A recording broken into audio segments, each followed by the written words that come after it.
Shalom, selamat pagi. Pada hari ini perenungan kita terambil di dalam Imamat 16 ayat 1-5 yang berbunyi demikian. Dengan perikop hari raya pendamaian, sesudah kedua anak Harun mati yang terjadi pada waktu mereka mendekat ke hadapan Tuhan, berfirmanlah Tuhan kepada Musa. Firman Tuhan kepadanya, katakanlah kepada Harun kakakmu, supaya ia jangan sembarang waktu masuk ke dalam tempat kudus di belakang tabir, ke depan tutup pendamaian yang di atas tabut, supaya jangan ia mati, karena aku menampakkan diri dalam awan ke atas tutup pendamaian.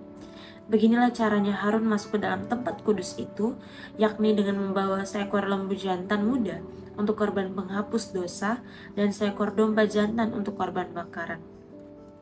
Ia harus mengenakan kemeja lenan yang kudus, dan ia harus menutupi auratnya dengan celana lenan, dan ia harus memakai ikat pinggang lenan dan berlilitkan serban lenan. Itulah pakaian kudus yang harus dikenankannya sesudah ia membasuh tubuhnya dengan air. Dari umat Israel ia harus mengambil 2 ekor kambing jantan untuk korban penghapus dosa dan seekor domba jantan untuk korban bakaran. Firman-Mu pelita bagi kaki kami dan terang bagi jalan kami. Shalom Bapak Ibu Saudara-saudari yang dikasihi dan diberkati oleh Tuhan kita Yesus Kristus. Kita masuk ke dalam bulan yang diakhiri dengan kata ber. Jadi Oktober, September, Oktober, November, Desember. Tidak terasa bulan-bulan ini, hari-hari ini sudah mendekati hari raya Natal pada bulan Desember nantinya. Biasanya ketika menjelang hari Natal dan juga pergantian tahun atau dikenal dengan tahun baru, pastinya kita mengadakan pembersihan atau mendekorasi ulang tempat tinggal, mulai dari cat yang diganti, mulai dari perabotan rumah tangga yang diganti, dan juga menghias pohon Natal atau menyiapkan cookies atau kue Natal. Hal yang paling penting dan dilakukan pertama kali saat menjelang hari Natal adalah pembersihan. Gunanya agar terlihat rapi, agar terlihat bersih, agar terlihat nyaman untuk dilihat. Setiap momen hari Natal itu pasti kita selalu mempersiapkan yang terbaik di dalam kita untuk merayakannya. Jemaat yang diberkati oleh Tuhan kita Yesus Kristus, dalam nas Alkitab kita pada saat ini berbicara mengenai hari raya pendamaian di dalam konteks umat Israel pada saat itu.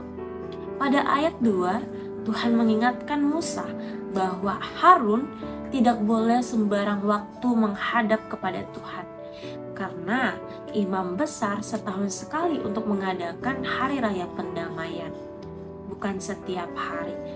Dan ketika masuk ke tempat kudus pada hari raya pendamaian, Harun seharusnya membawa korban bakaran. Dan pada ayat keempat dan kelima, ia harus mengenakan kemeja lenan yang kudus, ia harus mengenakan celana lenan, dia harus mengenakan serban lenan yang berlilitkan sesudah membasuh tubuh dengan air. Dan dari umat Israel, ia juga harus mengambil 2 ekor kambing jantan dan korban penghapus dosa dan seekor domba jantan untuk korban bakaran. Bapak Ibu Saudara-saudari yang terkasih yang diberkati oleh Tuhan kita Yesus Kristus, hari raya pendamaian ini mengajarkan kepada setiap orang yang percaya pada saat itu bahwa tidak sembarang ketika kita menghadap Tuhan dan masuk ke dalam tempat kudus. Karena pada saat hari raya pendamaian saat itu, mereka meminta pengampunan sehingga menghasilkan pendamaian antara manusia dengan Allah. Hal yang dapat kita renungkan bersama, setiap hari seharusnya adalah hari pendamaian bagi kita. Banyak faktor yang bisa saja menyebabkan kita tidak berdamai, terkhususnya antara kita dengan Allah karena dosa yang mungkin kita lakukan, baik itu sengaja maupun tidak disengaja. Yang harus bersama-sama kita ingat dan kita sadari bahwa hari-hari kehidupan yang kita jalani itu selalu diisi dengan mengingat setiap kebaikan dan kemurahan Tuhan yang berkuasa atas kehidupan kita, dan dengan adanya Kristus untuk menebus dosa kita sebagai perantara antara Allah dan juga manusia, maka kita dapat menerima anugerah pendamaian sekali untuk selama-lamanya. Jadi yang menjadi pertanyaan di dalam kehidupan kita bersama saat ini, apakah kita sudah berdamai dengan Allah ataupun dengan kehidupan kita? Demikian firman Tuhan. Amin untuk firman Tuhan. Tuhan Yesus memberkati kita semua. Shalom.